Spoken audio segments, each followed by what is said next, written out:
Hello again, everyone, and we welcome you into the new year, second half of the season for Pioneer Basketball. As we welcome you into the Pioneer Basketball Show with Coach Megan Price, a Pioneer basketball team that turns the corner, or I should say turns the calendar.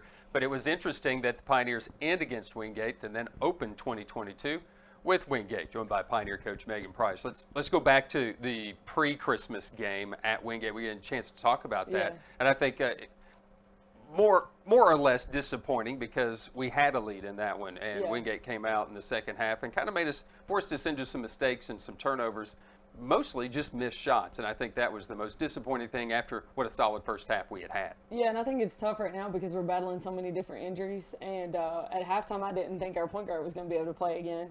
And so, Jordan plays our backup point guard, and then she got injured, and we thought she was done. She came back, said she could play, but you could tell she wasn't the same. So then trying to struggle to find pieces right there to handle the basketball whenever they begin to press us. And so it just made it a little tough for us, I think, down that stretch.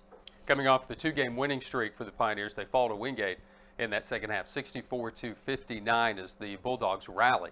Then we come into a homestand against two nationally ranked teams, and lo and behold, Wingate is one of those teams, ranked 24th in the country, followed by 17th ranked Catawba, who is coming off their first loss of the season on Wednesday prior to our Saturday showdown. So going into the Wingate game, as far as the prep was concerned, you have to feel, I believed, and we talked about it, we do the same things. Let's come out the way we did, and sure enough, as positive a start as we could have again against Wingate. Yeah, and I thought we jumped out of that early lead, and it was one thing that we talked about at halftime, trying to have better third quarters because we're not a very good third quarter team. And so, how can we adjust as coaches? Do we need to put in a different type of defense where we want to throw something at people to change them up a little bit? But it's also tough coming off COVID because we haven't been able to condition a lot because we're jumping right into playing.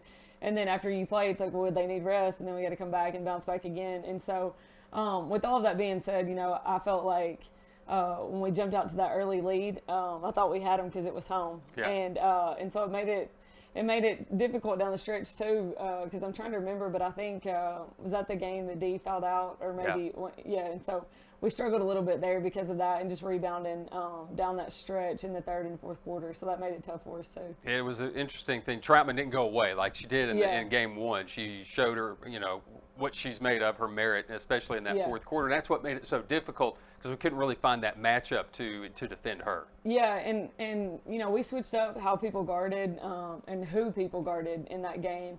And so, as a coach, you also go back and you go, well, maybe we shouldn't have switched a couple things up, and we switched the starting lineup up.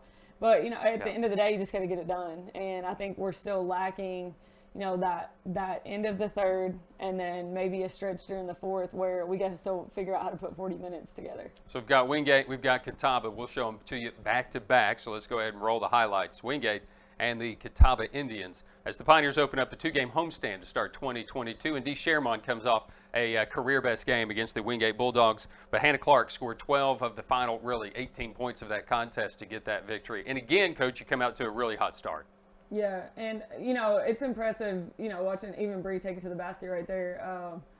It's helping us have her back, but she's still not in game shape. Right. And I definitely don't think 40 minutes worth of shape, but she's one of our strongest ball handlers, so it's tough to take it off the floor, and I'm willing to give up some mistakes, from that aspect too. Forced some turnovers early in the contest, which gave you some early looks from three-point territory, which you knocked down again, much like you did on December 20th. Yeah. It's funny to watch Dee knock those shots down the top of the key. She's had so many open looks lately, and she never misses in practice. It's the funniest thing for her as well, coming off a career high 24 points, which is nothing new to us. The thing about what she's done is she's got to be able to rebound and play some defense, which I think she did a very nice job against Troutman. I think the last couple of games she's really stepped up for us, and she's been an integral piece in us getting stops and rebounding. And her numbers are just crazy right now, she really is a fun one to watch, and I'm proud of her for really adjusting defensively. A Pioneer team that hit from three-point territory. That was not the issue. The third quarter was the issue again, where Wingate outscored Tusculum 25-12 after the Pioneers held the lead early in that one. So we go to Catawba, and Sherman was nigh unstoppable, especially on the boards, comes up with a double-double, and she approaches 20 rebounds, almost 20 rebounds in the game. Yeah. And looking back too, there's lots of going back to Wingate really quick, because they jumped in that 1-3-1 in the third quarter, and I'm just watching it here. But it was tough for our team to adjust because even you got to have a steady point guard out there. Yeah. And so just that's confident. And so you watch and we end up taking shots early because it's like we don't want to get into the offense or something because of that 1-3-1. So that's something that we're going to work on this week. But going back to this, Dee's been just incredible. And even her numbers against Catawba and the way she came out. I mean, honestly, when they jumped up 8-0 and then, her offensive rebounds are what kept us in the game in that first quarter, and that was huge for us. Second chance opportunities. I didn't notice the sneakers change on me just yet. I didn't get to the sneaker change. But, Catawba is a team that, coming off their first loss against Anderson, I thought it was interesting. But in this game, where three-pointers have never been an issue for us, was a big-time issue. We just couldn't find one. Yeah, we really couldn't. And we're going to clip that up and watch them today just because we got to figure out if we need to make another extra pass or are we taking contested shots. So we're going to look at that because I know you had told me that we've been 3 for 41 since a game and a half, and we're used to shooting the basketball. So that's something that we've got to figure out how to adjust. We're going to shoot this morning as a group and just continue to do those 2-a-days while we can and get as many shots up as we can. Hopefully down this next stretch, make a bunch and build our confidence back. Yeah, 0 for 21 in the contest against Catawba from three-point territory. Again, in a game that I felt like you were very competitive, but it's one of those situations too where kind of a battle of attrition there down the stretch. You talked about getting into your bench. You did that on Saturday against Catawba. It's just you didn't get that bench production I think that you were hoping for. Yeah, and it's crazy because we set a ton of goals, and I thought we met all of our goals. You go back and look defensively. I mean, and we're holding teams to a lot less than what they actually score. But at some point, we've got to have somebody step up and get us a bucket, and down a stretch where we really need a bucket. And that goes back to kind of learning how to create your own shot, or hey, if they take this away, well then I'm going to go do this instead. And so those are things that we're going to talk about in the coming weeks coming up, just because I think for our team we're going to need that down this stretch in these last couple games. Yeah, and go into the Catawba game. We talked about the drought from three-point territory. I do think they got good looks. I don't think there was an issue there, and I felt like defensively, once again, the effort was there. Shenmaya Stanback frustrated in that first half, didn't get what she really wanted to get out of it. I don't think Sarah McIntosh got what she wanted, even though she had another solid game for Catawba to get them that victory. I still think there's those pieces. I think it comes down to what you said. We just got to make shots. We got to make shots. And, it's crazy because we probably I tell this to everybody, but we probably shoot more than anybody in the country. We're up here. And not only that, like if we have shooting in the morning and then we practice in the afternoon, our main kids are in here at 9 o'clock if we're going to shoot at 10, and they're getting up extra shots, and then they're staying after practice and shooting again.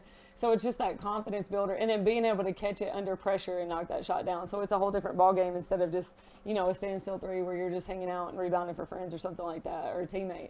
And so, those are things that we've got to continue to work on, is just making that pressure three. It's almost things we talked about this year. Man, we've really got to make an emphasis to rebound. Now, the last 2 games, you've been able to rebound the basketball. And I think that's, against a Wingate team that one of the tops in the country at plus 12 in rebound margin, you out-rebound them. You out-rebound a Catawba team that can go get a rebound. And I think that's part of the Dee Shermond effect right now, what she has done and how she is playing. But I think that is the positive. That's what you take. You're getting those second chances. The second chance opportunities just not falling. Yeah, and we just got, we got to continue to go back to work. That's the one thing I've always said is like, you can either decide to lay down or you can continue to go back to work. You got to get up every day and you got to decide that I want to be the best. So, people are revealing a lot of our weaknesses, and even just if it's making shots or turning the basketball over in crucial times or adjusting your mindset.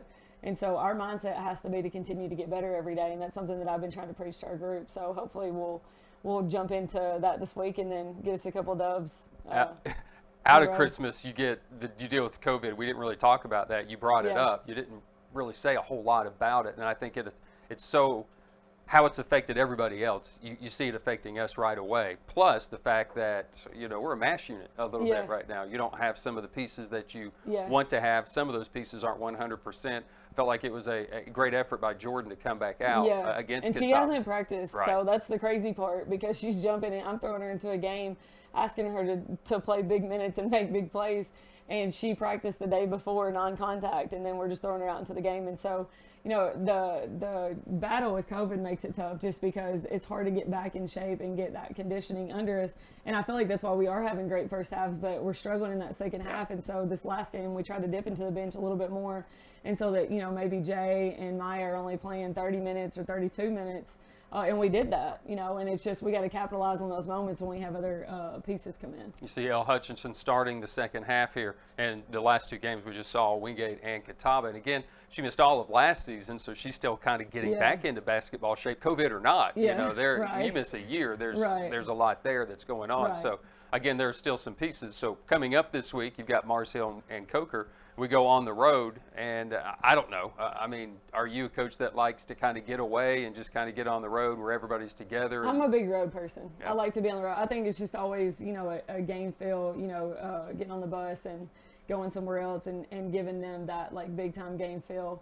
And then honestly, just getting away and making it about us, and you don't have anybody in the stands as much, or at least a home stand. Mm-hmm. And we can really just refocus on what we're trying to do and what we're trying to build. And so I'm excited about getting on the road. A Pioneer basketball team does hit the road this week. They take on the Mars Hill Lions. It'll be a Wednesday game at 5:30, and then on Saturday on the road at Coker, that'll be a 2 o'clock start on the road in Hartsville, South Carolina. Coach, as always, thank you. Yeah, thank you. She's Pioneer coach Megan Price, the Pioneers, and on the road this week. Join us on the Pioneer Sports Network. For all those involved with our Pioneer basketball show, I'm Brian Stayton. Until next time, go Pioneers.